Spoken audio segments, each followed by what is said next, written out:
Get ready for an extremely loud day of playoff basketball. All those playoff star fans there in New York and Sacramento.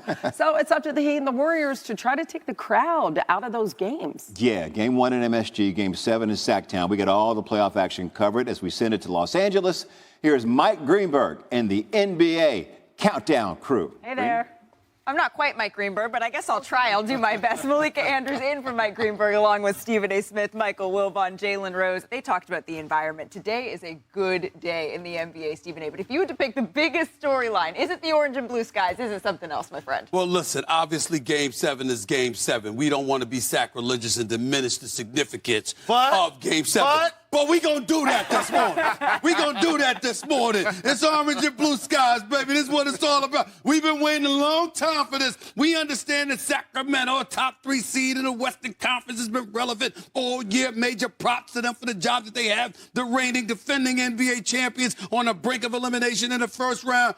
But you know what? New York has been starving for this for a long time. You understand? It's the Mecca. It's Madison Square Garden. Pat Riley and his crew is coming into town. Jimmy Butler and his crew is coming into town. Tom Thibodeau, Jimmy Butler, Jalen Brunson, okay? We know what this is all about. It's New York City. It's the Mecca. That is where my focus lies this morning. Are you okay that you're here in Los Angeles? No, I am not. But I am a man that fulfills my obligations. But it does hurt not to be there, especially since the people who are our bosses are there. You know? I'm happy that he's happy. Me but too. that's an appetizer. Yes. That's a salad. It's a nice small salad compared to what we're going to get coming out of Sacramento. Game 7. Look, we all thought, he did too, by the way, that this was going to be the best series. We talked about that 2 weeks ago when it started, and it is. And it's great that it's in this order because you get this incredible rivalry. It's one of the few times that neither one of us has been there. We were with all those games, those great Heat-Knicks games, but the storyline is Game 7. I agree with Wilbon. There's a reason why the Knick-Heat game comes on early and the Warriors and the Kings game comes on late. And here's the biggest storyline of the actual day. Will Steph Curry and the Golden State Warriors get eliminated from the playoffs by the Sacramento Kings, who outplayed expectations and became a 3rd seed by their former assistant coach, Mike Brown? Can the Kings do it? None of us thought they could win Game 6 in the Bay Area, in the Bay. They got it done. Now can they go home and knock out the defending world champions? That's the last dance of sorts. Appetizers are incredibly important, ladies and gentlemen. When the appetizer isn't provided for, if it isn't right, it can end up ruining the whole meal. The whole Very meal. important. Well, good thing we have not only one countdown on ABC, but 2 countdowns, and another one coming to you on ESPN2 to get you set for the entire full course of NBA games that we have going down. For now, Hannah, Jay, we will send it back to you, and we'll see you at the top of the hour. 2 of the most exciting words in sports, Game 7. De'Aaron Fox of the Kings hosting Steph Curry and the Warriors, 3:30 p.m. Eastern, 12:30 Pacific on ABC. The defending champs looking lethargic at home in Game 6. They lost by 19 points, their largest ever home loss, with a chance to clinch a series. And familiar foes facing off in the postseason again. The Knicks welcome the Heat to Madison Square Garden for Game 1 of the Eastern Conference semis, 1 p.m. Eastern. Footage. ABC, this is some good stuff. Oh. Both teams have seen a lot of one another in the playoff past. 29 playoff games they played against each other, tied for 3rd most of any single Heat opponent. They fought each other. They've done everything against each other. The Heat hold a 15-14 edge in the games that they have played against one another. That is so much fun. Couple decades later, here we go again. The Knicks and the Heat. Corey Alexander is all there for it. And you know, and we've seen it manifest itself again this year, Jimmy Butler likes nothing better than to go into opposing arenas and silence the crowd. And as for the Knicks game plan, Josh Hart told Cassidy Hubbard just moments ago that he wants to take away 6 offensive boards and draw 3 shooting fouls on Butler. What are your expectations in terms of their plans to defend him? I believe that Josh Hart does the best job of making it difficult on Jimmy Butler. But, Hannah, he's going up against Hemi Butler. That's right. Playoff Hemi is different. And when you look at what's been happening in these playoffs, Jimmy Butler is averaging 38 points per game. He has been destroying opponents. So Josh Hart has his hands full. And if I'm Tom Thibodeau, and of course, who knows Jimmy Butler better than everyone, I'm double teaming Jimmy simply because no one person is going to be able to defend him. He's playing at such a high level right now and making shots. And of course, as strong as Josh Hart is, Jimmy Butler may be a little stronger. So if they're going to double Jimmy, somebody else is going to have to make them pay. While Miami is without Tyler Hero, they don't have Victor Oladipo, as we know. And the Knicks have a significant question surrounding Julius Randle and his injured ankle. How much of a big deal do you expect that to be in this series matchup? It's a very big deal, Hannah, because you talk about the injuries to the Miami Heat, and what that's forced Eric Spoelstra to do is start Kevin Love. And that's been a pretty good move. So now when you think about Bam Adebayo and Kevin Love up front, you need Julius Randle to be able to battle that firepower for the New York Knicks. So Julius Randle getting his shots up early today, the Knicks fans would have to pray that he's going to be available for them this afternoon, because he's a difference maker. And remember, as great as Jalen Brunson has been this season, Julius Randle was the all-star. He was the leading scorer. He was their best player during the regular season. Jalen Brunson's been that guy in the playoffs, but they need Julius Randle to have a successful stint in these Eastern Conference semifinals. Yeah, and you see him out there. Cassidy reporting moments ago, he was the first one out there warming up. Usually he's the last.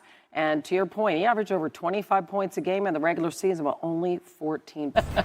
One player. I'm glad your mic wasn't on. Jimmy Butler.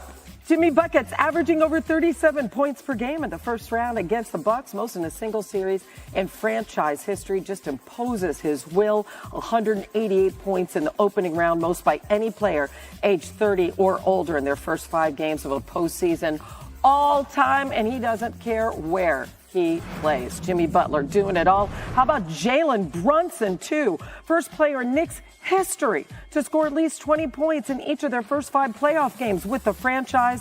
Playing really well against the Heat this season, going for 25 points, better than 60% shooting on 2 of his 3 games against Miami. And how much will he have to step up today? Well, for much more on that, senior NBA insider Adrian Wojnarowski, Woj, we have seen Julius Randle out there early, warming up. What is the very latest on his status for this 1 p.m. Eastern tip? Yeah, Hannah, I'm told that Julius Randle is expected to be out for Game 1 against the Miami Heat in these Eastern Conference semifinals. That's that ankle that he re-injured, sprained it for the second time within a month. I'm told he's made progress on it. You see him here out working out before the game. He was moving, but I'm told not quite there yet. He'll sit for Game 1. I think you would expect Obi Toppin in the starting lineup for this Knicks team. Yeah, we heard Cassidy reporting that Obi Toppin obviously well aware of the situation and preparing to start in this one, as Randle has managed only 14 points a game thus far in the playoffs, in and out of the lineup. So Woj, again, reporting Julius Randle will not be there for Game 1 as this rivalry is renewed. That is at 1 o'clock Eastern. And then tomorrow we have Game 1 of this huge showdown between the Sixers and the Celtics. I know that Doc Rivers said that Joel Embiid was doubtful for Game 1. What can you tell us about his status, not only for tomorrow night, but the prognosis? What is this team dealing with down the road potentially? Hannah, today will be an important day for Joel Embiid in terms of his ability to potentially play in a Game 1 against Boston on Monday. The Sixers are going to practice today before they head up to New England, and they'll see if Joel Embiid can do more today than he did yesterday. I'm told, really just some stationary shooting, not a lot of mobility yesterday in their workout. And especially with big men, it takes a little bit more time to get their cardio back when they've been off their feet for an extended period like Embiid has since the end of the Brooklyn series. But this sprained knee, the hope was if he did miss a Game 1, that he could potentially be back for a Game 2. I think the worst prognosis at the start of this was a 1 to 2 week window. This will put you on the back end of 2 weeks, but certainly against Boston, you can't give any games away. They need him not just in this series, but playing at his MVP caliber level. Again, I think we'll know more about Embiid's status for Monday night based on what he might be able to do today in the Sixers workout. Right, out since Game 3, obviously not there for the clinching Game 4 against Brooklyn, but the Celtics are a whole nother matter. Woj, we look forward to seeing you coming up on Countdown. Thanks again. And again, Julius Randle out for today for the Knicks. Jay? All right, Hannah, Corey Alexander back with us to talk about Joel Embiid. But before I ask you about Embiid, Corey, your thoughts on Woj saying no Julius Randle for the Knicks? That is damaging for the Knicks, especially when you consider the fact of Kevin Love now in the starting lineup for the Heat and Bam Adebayo, Kevin Love together. They have been a formidable combination up front. If you go up against that with Mitchell Robinson and Obi Toppin, that puts a lot of pressure on Jalen Brunson to not have just a 30-point game, but more like a 40-point game to even give his team a chance to win, even at home today. All right, we'll keep an eye on that. Also, let's go back to Joel Embiid. His status and serious question for the Sixers series against the Celtics. Where would his absence be felt the most in this series? Jay, he's the MVP. I think that will be announced on Tuesday. And when you think about it, his absence will be significant on both ends. What he does offensively, and he attracts so much attention to allow James Harden, to allow Tyrese Maxey and Tobias Harris to be able to play one-on-one, because teams are so concerned about Joel Embiid on the inside. But you think about what he does defensively. The reason why he's the MVP is because he's the anchor defensively for a very good defensive team. He blocks shots, he can guard pick-and-roll action, and more importantly, you have to be concerned about him gathering every rebound when a shot goes up. So his impact will be felt on both ends of the floor if he's not there. All right, just hours from now, Game 7, Warriors, Kings, 3:30 Eastern, ABC. Defending champs got a road win in Sacramento in Game 5. What can they take from that win to apply to today? They can take offensive Draymond Green. Draymond had 21 points. He had 7 assists coming off the bench in that Game 5 where they went into Sacramento and won their only road game that they've won throughout this playoff series. They're going to need for Draymond to be even better than that. Draymond Green has 4 series-clinching triple-doubles. That's how good he's been in the playoffs for the Warriors throughout his career, and they're going to need that type of performance from Draymond. Of course, he has no problem going on the road and putting on a show, and he's going to have to do that if they want to continue their playoff run. Yeah, Kings hoping history is on their side. Home teams are 110-35 in Game 7s in NBA playoff history. Corey Alexander.